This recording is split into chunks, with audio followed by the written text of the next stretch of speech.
Kagabi, bumalik sila papuntang Palawan Ikrin. Bumalik sila Mayo na. So, gano'n kabilis yung araw ng ating panahon. No? And ngayon po, we will start our new theme, which is church. No? Atin pong pag-uusapan simbahan. Pero anong oras? Umaga. Alas 2 tayo alis. Atin pong topic ay ang foundation of the church.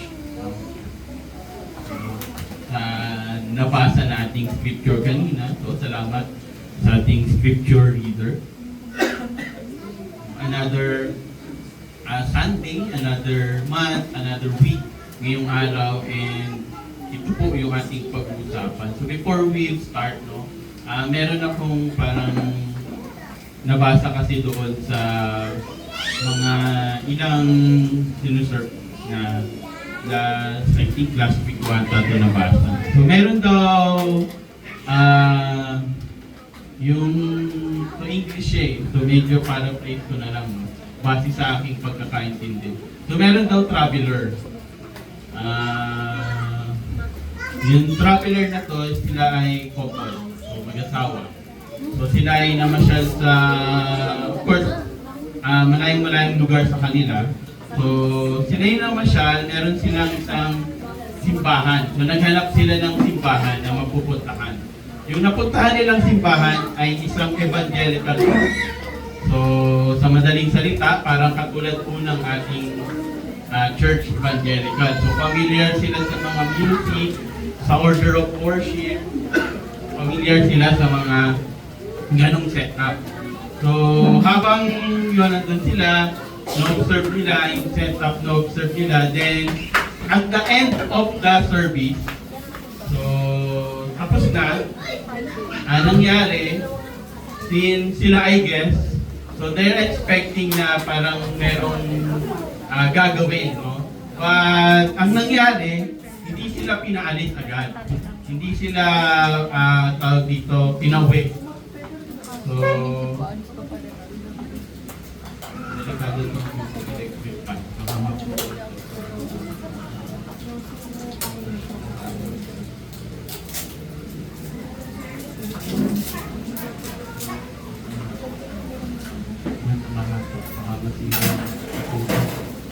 So, hindi sila pinauwi.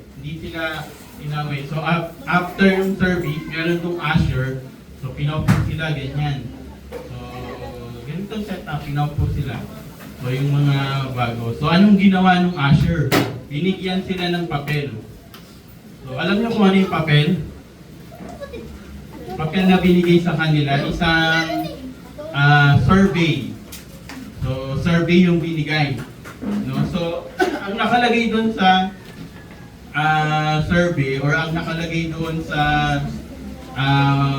gagawin nila na survey, so ilan sa mga nakalagay doon or ilan sa parang question doon, no, is yung parang mga nagustuhan nila. Example, ano yung mga part doon sa worship service na nagustuhan nila? Okay ba yung topic? Okay ba yung ganito? Nagustuhan mo ba yung mga ministry na ina-announce? Nagustuhan mo ba yung mga ushers? No? Nagustuhan mo ba yung mga kumbaga sinasabi doon na or binibigay doon na checklist? Ito yung mga gusto. So, ito yung mga parang checklist na parang observation, no, ginagawa. So, anong nangyari? Itong dalawang traveler na to, itong dalawang guest doon sa church, no, parang at the end of the survey, so syempre diba sa mga survey may nakalagay doon na optional kung lalagay pangalan o hindi. So anong nangyari? Parang napatanong sila bigla. Parang nagkaroon ng question sa kanila, no, itong traveler, napaisip sila, no. Sabi nila, wala namang problema doon sa survey, no. So kung tayo magkakaroon ng ganong setup, no, wala namang problema sa survey. Ang parang naging question nila is, ang church ba ay para maibigay ang kagustuhan ng mga tao o miyembro? Kasi more on the question is, nagustuhan ko to, okay to, maganda to. It's something na parang ang nangyayari daw sa church is, Satisfied mo. kagustuhan lang ba ng tao yung church? Or kagustuhan na lang ba ng mga miyembro? So, yun yung parang nagsikin sa kanila, no? Ano ba yung parang sinasabi doon or parang, isang ini-emphasize doon sa survey is, ano bang gusto ng isang miyembro, ng isang tao, no? Yung may mga magagaling na Sunday school teacher, yung may mga maayos at creative, no, or exciting na youth program or youth creative activity, yung may mga intimate na small group or activity or mga kung ano-anong aktibidades, mga magagaling at mga talented na mag-teacher. So it's more on something na kagustuhan or want. So parang yun yung mamind doon sa traveler. Kaya parang ilan sa sinabi niya or parang ang nangyari is ang mga iglesia daw ngayon is parang mostly or most of the time nagkakaroon na ng mga or mabilis ma-attract sa mga creativeness or mga activity na minsan ang nangyayari, no, yung kagustuhan ng isang miyembro, yung kagustuhan ng isang tao doon sa church, minsan yun yung nagdadala sa kanya para siya mapunta doon sa maling direksyon. Para siya ay mapunta doon sa, since ang nangyayari dahil sa kagustuhan lang niya or dahil sa survey na yon, parang lumalabas, kaya siya nandito dahil gusto niya sa part na to. Kaya siya nandito kasi gusto niya itong side na to. Kaya siya nandito kasi dito malamig. Kaya siya yun yung isang insight na pumapasok doon sa which is ang nangyayari, ang pinakang ini-emphasize nitong traveler na to, no? Paano kung ang kagustuhan natin at ang mga nasa listahan natin or checklist natin ay yun pala yung bagay na mapupunta tayo sa maling direksyon for the church.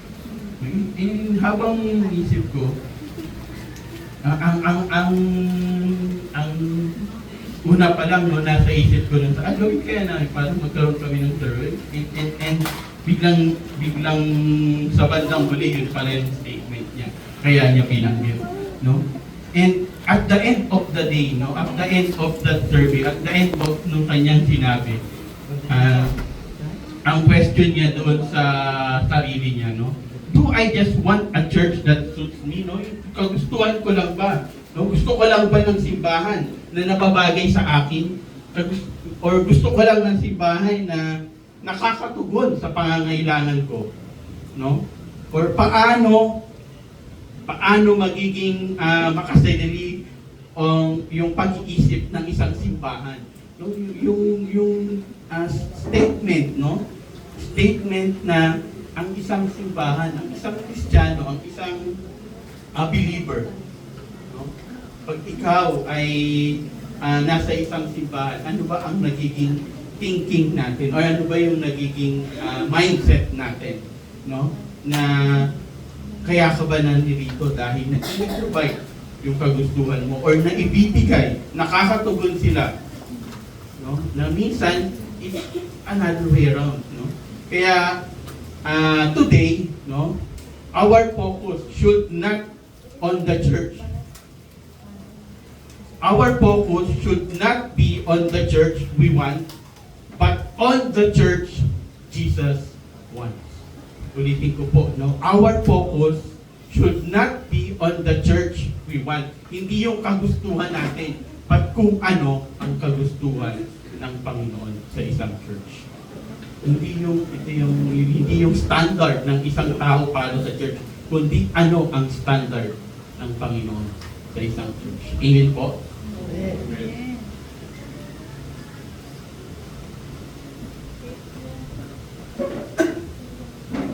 Now, before tayo mag-dive in, no? So ulitin ko po, no? Ang ating focus, hindi yung sa kagustuhan ng isang tao, kundi yung kagustuhan ng Diyos sa isang church, no? Tayo po'y manalangin. Panginoong Diyos na manaming nasa langit. Muli, Lord, kami po ay narito. Samahan niyo po kami, O Diyos. Mangusap po kayo, O Lord. Kumilos po kayo ayon sa inyong pong kaparaanan, Lord. As we will talking about the foundation of the church, Lord. As we will have our in church today, Panginoon. Samahan niyo po kami, Lord. That this church will unite through you, Panginoon. That this church, Lord, will enlighten, Panginoon. At ang iglesia ito, Lord, ay muli na ikaw ang siyang maging sentro, Panginoon. Patuloy, Lord, na dinadalangin ang iyong pong salita. Patuloy, Lord, na dinadalangin po, Diyos, ang iyong abang lingkod, Panginoon. Tago niyo po ako sa inyong presensya. Tago niyo po ako, Panginoon, sa inyong pong banal na Espiritu. At patuloy na ikaw ang siyang umusap at kumilos, Panginoon.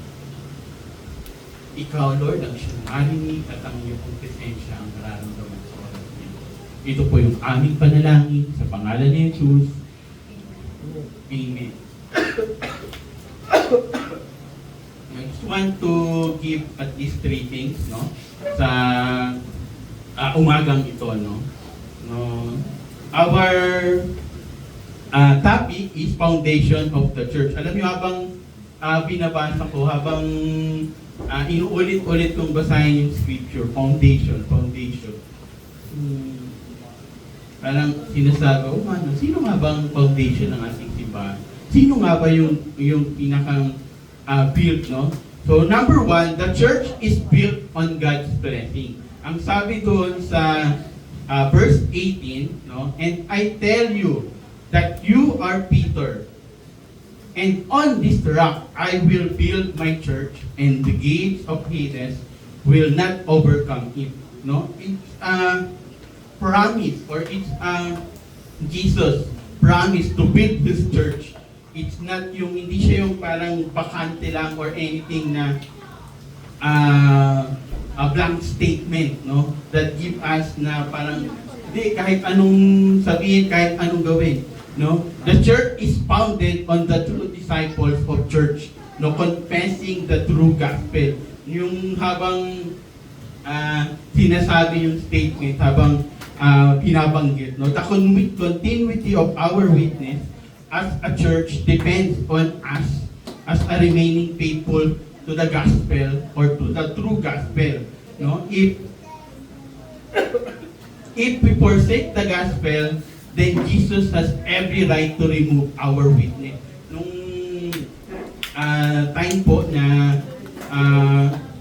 inahanap or i-check ko, no, ano ba yung pinakang statement, ano ba yung pinakang content, ano ba yung nangyayari, no, habang check ko siya doon sa babalikan natin yung statement from doon sa start. Sabi doon sa verse 13, when Jesus entered the district of Caesarea Philippi, he asked his disciples, "Who do you say that the Son of Man is?"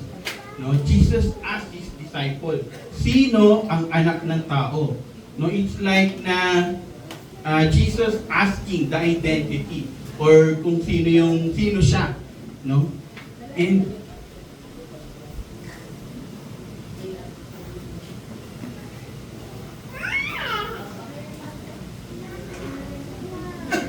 the church is a people created by the gospel. Jesus saves sinners and gathers them to be His disciple. No? And yung itong ating iglesia or itong ating binabanggit, no, that the church is built on God's blessing. It's saying na from the start, it's Jesus' initiative. It's Jesus saying na siya yung pinakang siya yung nag-start, siya yung pinakang yung statement ni Jesus that I will build my church when Peter answered the question. When Peter is saying na yes, you are No? When Jesus saying that, when Peter answering the question of Jesus, I tell, sa verse 17, ang sabi ni Peter, or ang sabi ni, sa verse 16, ang sabi ni Peter, Simon Peter answered, "You are the Messiah, the Son of the living God." No, and it was saying na from this statement, from this phrase or yung conversation, it's showing na yung pagkasabi ni Peter o yung pagka-statement niya, it's not about doon sa kanyang isip or it's not about sa kanyang parang intelligence, but it's on how he react. It's on yung galing sa kanyang puso na sinasabi niya that you are the Messiah, the Son of the living God.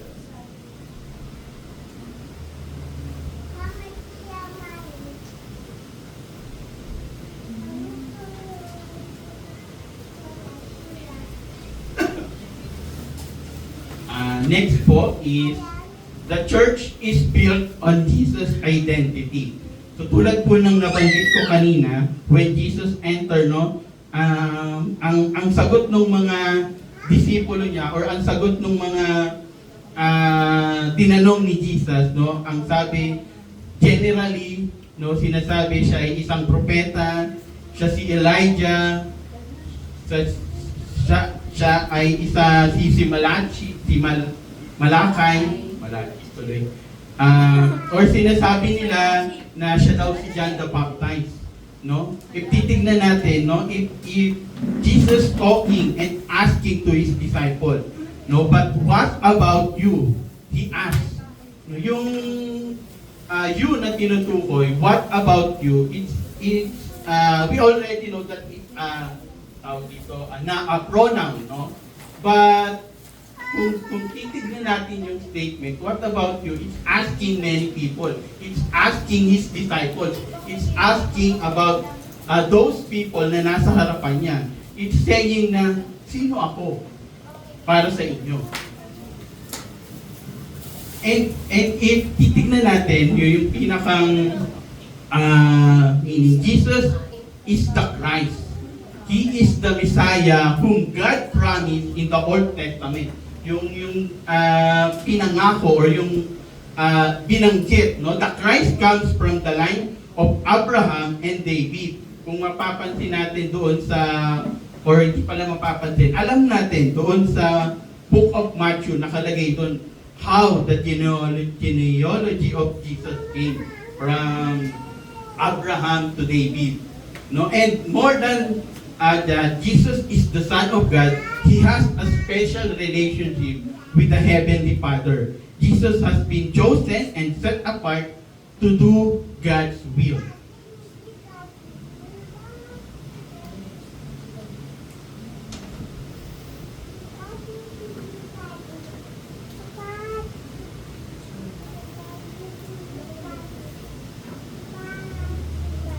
When Jesus is questioning his disciple, nung time na tinatanong niya or nagkakaroon sila ng conversation, isang bagay or we can say na it's something na parang personal na question ni Jesus dun sa kanyang disciple. It's something na sinasabi niya, kung ito yung sinasabi ng mga tao, ganito ko, ito ko, kayo, ano yung pagkakakilala niyo sa akin? Sino ako para sa inyo? Sino ako na tinutukoy or sino ako sa buhay niyo? And Jesus is, we all know that Jesus is one and only Son. He is equal or He is fully God. Jesus is the Son of the living God. Although He will suffer and die, Jesus will die and rise from the grave. Jesus or the church is built with His identity. Last 2 weeks ata or last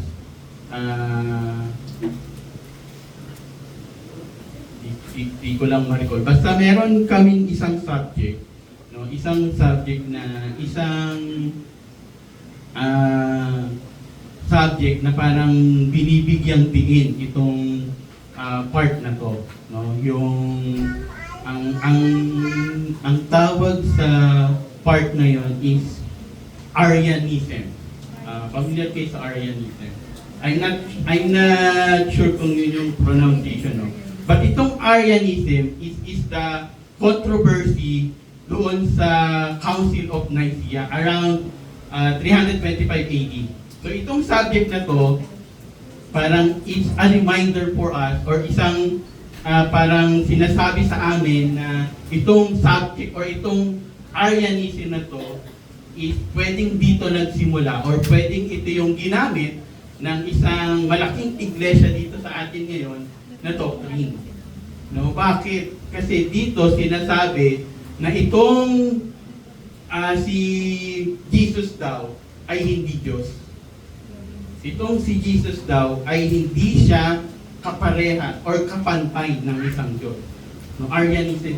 Doon medyo, sabi ko nga, oo nga, no? Kaya if Arianism, di ko pala siya naisulat. Arian, tapos ISN. So, itong reminder sa amin, no, that if we are not fully or founded that who Jesus is, pwede tayong maligaw, pwede tayong masira, pwedeng mawala, pwedeng alisin, no?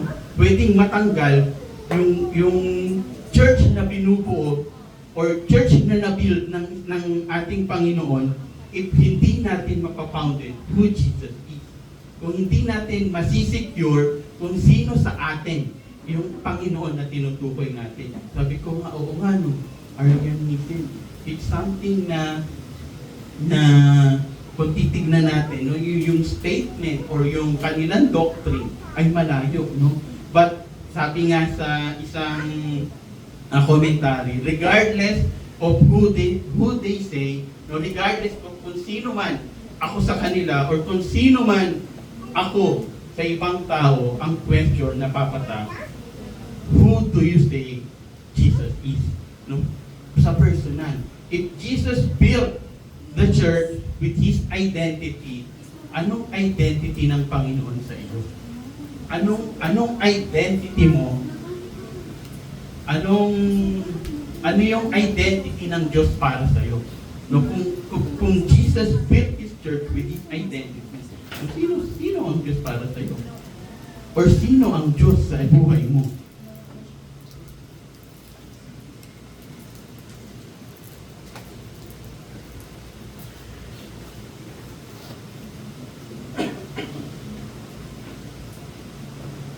Next is, the church is built with His authority.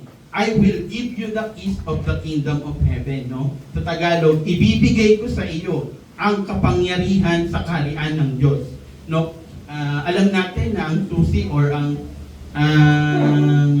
tama, susi ay of course pag-unlock at pag-lock ng kung ano ang pinto. But the keys of the kingdom refer to the authority of Jesus, no, na ibinigay kay Peter. No, either he will allow or he will disallow. No, Peter is a true confessor who has made a right confession of the true gospel. No?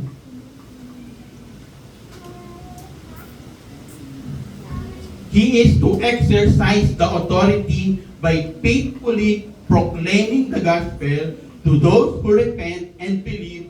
The gospel can enter God's kingdom. To those naman sa hindi nag-accept or to those who reject it, of course, it cannot. Doon sa Book of Acts chapter 2, may kita natin doon, when Peter preached the gospel during the Pentecost, Jesus gave His authority. No, authority to those convicted sin, repent and be baptized, every one of you, in the name of the Jesus Christ. No, yung forgiveness of sin, no, they received the Holy Spirit. Then those who believed the gospel were baptized and added to the church. No, that is the authority given by Jesus through the life of Peter. And that is the key. Jesus has entrusted the church with the authority to affirm what is a true gospel confession and who is a gospel confessor. And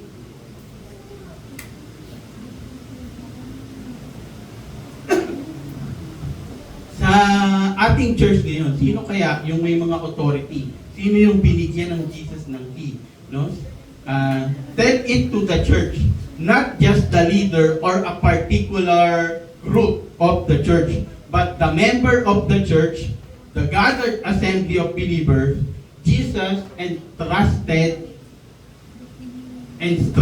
as fellow members of this local church with the power of the keys, the authority to affirm what is the true gospel and who is a believer of the gospel.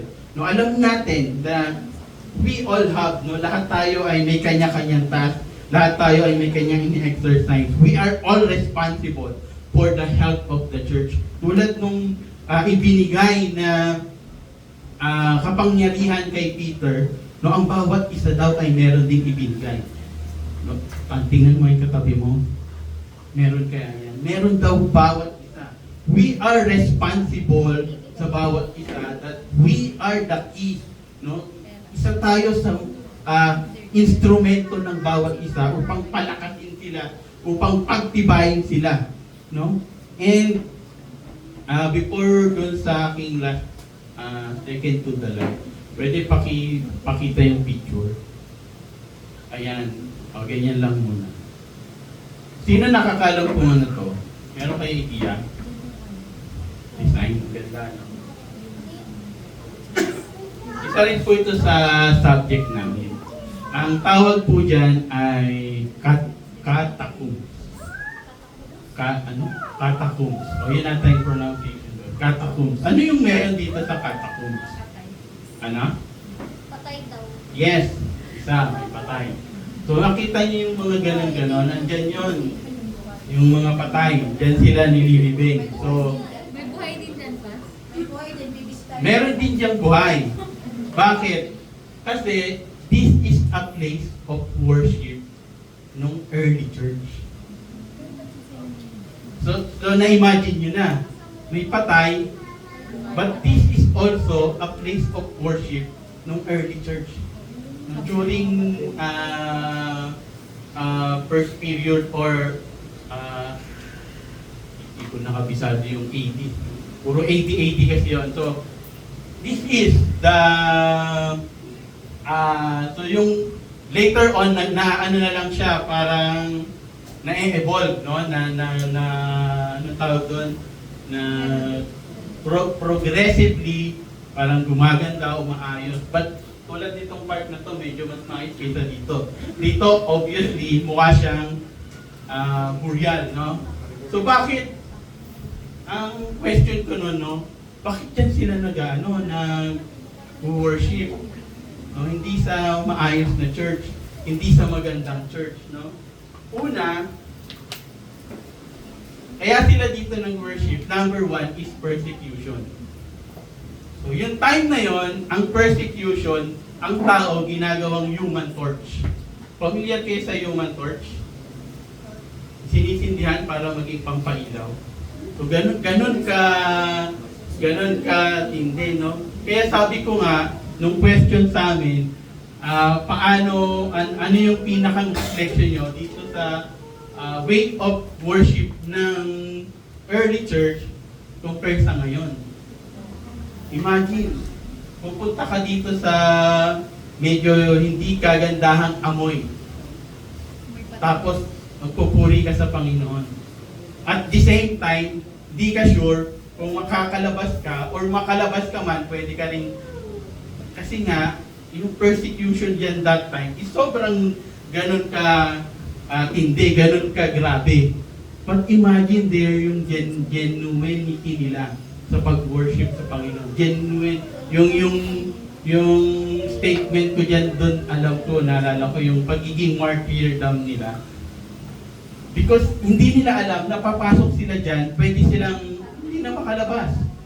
Makalabas man sila, pwedeng may magsumbong or may but this is the place of worship ng early church.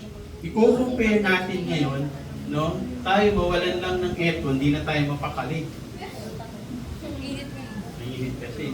Imagine naman sa kanila. Imagine, they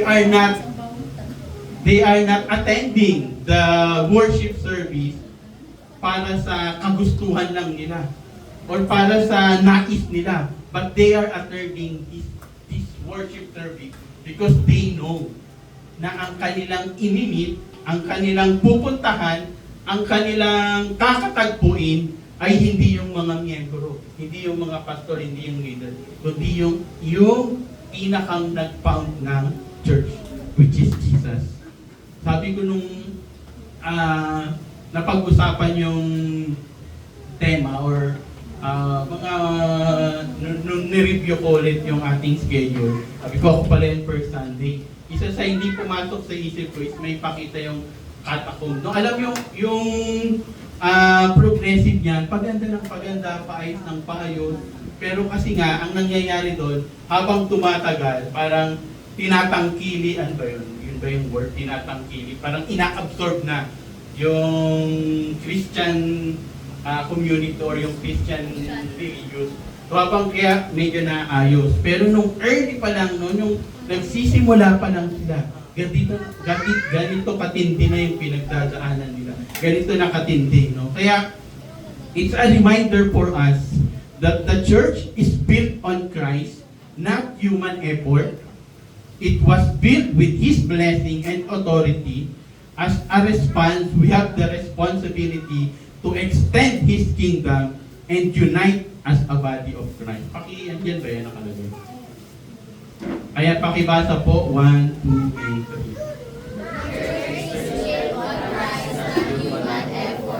It was built with His blessing and authority. As response, we have the responsibility to extend His kingdom and unite as a body of Christ. Remember, the church is not the building. No, hindi yung building, hindi yung pinapagawa, inaayos. The church is as the body of Christ. Tayo yun, ikaw yun. No? And Jesus encouraged us that we should unite.